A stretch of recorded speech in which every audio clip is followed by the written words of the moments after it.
யாருக்குமே மோஷன் சரியா போகாது. ஸோ நார்மலான பெர்சன்ஸ்க்கு கூட அது எஃபெக்ட் ஆகும். ஸோ அதனால மேக்ஸிமம் அதுல இருக்க குழம்பு மட்டும் சாப்பிடுங்க.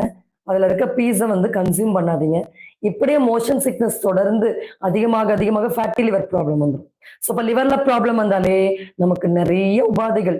லிவர்ல ஃபேட் இருக்கிறதுனால தான் நெறைய ஹார்ட் பிளாக்ஸ் இன்னைக்கு. இன்னைக்கு கூட நெறைய கேஸ் ஸ்டடீஸ் நம்ம பார்க்குறோம். ஸோ அப்ப 100% பிளாக்கு. சும்மா நார்மலா கேஷுவலா இருந்திருக்கிறாங்க. ஸோ அவங்க ஜஸ்ட் ஒரு மெடிக்கல் செக்கப்க்கு கேம்ப்க்கு போயிருக்காங்க. செக் பண்ணி பார்க்கும்போது இசிஜி, எக்கோல அப்நார்மாலிட்டி வருது. ஸோ உடனே ஆஞ்சியோ பண்ணி பார்த்தா 100% பிளாக் காட்டுது. எந்த சிம்ப்டமே இல்ல. ஸோ இதுக்கெல்லாம் காரணம் இந்த மாதிரியான மலச்சிக்கல் ஆரம்ப காலகட்டத்தில நம்ம வந்து கேஷுவலா எடுத்துக்கிறது தான். ஸோ அதனால நமக்கு ஒரு உணவு ஒத்துக்கலையா, அத டேஸ்ட்டுக்காக சாப்பிடுற ஹேபிட் நமக்கு வேண்டாம். அடுத்து பருப்பு சாதம். ஸோ பருப்பு சாதத்த 10 நாளுக்கு ஒருக்கா சாப்பிடுங்க போதும். ஸோ அத ஒரு நாள் விட்டு ஒரு நாள் இந்த பருப்பு சாதம் சாப்பிடுற வேல வேண்டாம். தயிர் சாதம் சாப்பிடலாமா அப்படின்னா